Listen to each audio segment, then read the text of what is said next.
You know, Kris, it seems to me like this whole property management business stuff is kind of an unnecessary expense in real estate. You could really take home a lot more money if you didn't need one of those. Well, true. In fact, you might actually have a point there. Today on Limitless TV, I'm going to be talking about property management, and is it something that you really need?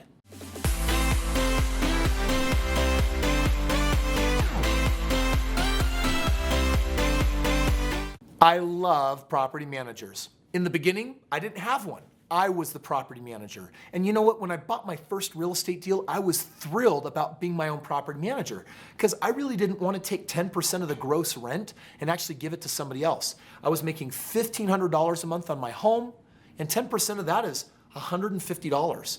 And when I didn't have a lot of money, $150 was enough that said, I'm going to be the landlord. Now, by the way, what does a property manager actually do? Well, they put tenants in homes. They collect the rent, they do the background checks, make sure you got the right kind of people. You have to sometimes deal with evictions or getting people out or having hard conversations. And then if there's repairs and maintenance, then you're basically watching over those things and ensuring that they're taking place. Property management is a vital function in all real estate. And in the beginning, for my first 25 homes, I was the property manager. On my first 10 homes, I loved it.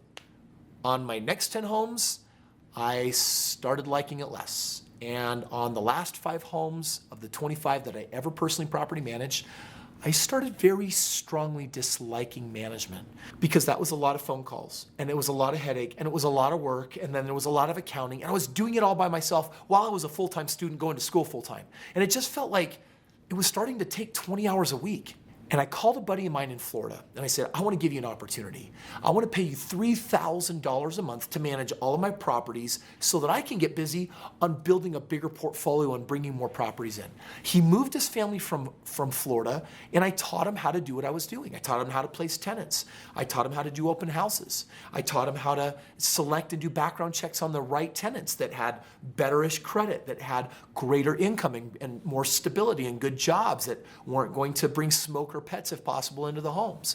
And he did a brilliant job managing that. I also had a property manager accountant whose job was just to receive the money, put it in QuickBooks, log it all appropriately so that I could do my taxes appropriately at the end of the year. And the moment I hired my friend to come in town and do that, it was like this massive burden got released. And it was when I discovered the efficacy of my new belief: if you want something done right, don't do it yourself. Property managers are vital. It might be you in the beginning, but if you want to grow and perpetuate, then ultimately you need to get to a place where you're no longer doing the property management. What they do is super valuable. I'll tell you that $150 a month on a $1,500 gross rent, some months their jobs are easy, right? The tenant's paying on time, they don't have to call, they're receiving, they're cutting the rest of the money to me, there's no maintenance, and it's like, why am I paying you that money? But the moment the evictions kick in, or the moment the hard conversations or late payments, the moment they have to issue and file paperwork, the moment they have to put a tenant in the house, I become deeply grateful for that money that I pay.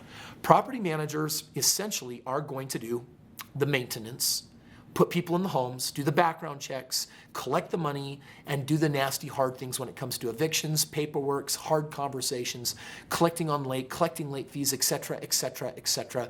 Recently, one of my property managers even went to court because there was a tenant, and by the way, that'll happen if you own a lot of homes. The first time I actually had someone take me to a small claims court over an issue of saying, we put money in the house and we're leaving, but we think we should get some of that out, and blah, blah, blah. My property manager, they handled that for me, creates a stress-free world for me.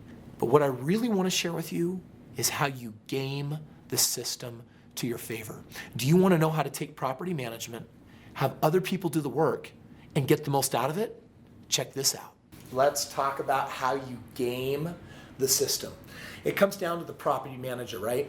To you paying, if you're collecting $1,000 of gross rent and paying them $100 of it, 10%, that may feel like a lot of money to you, but $100 doesn't buy a lot of loyalty. A property manager with several homes, however, you actually end up purchasing a lot of loyalty.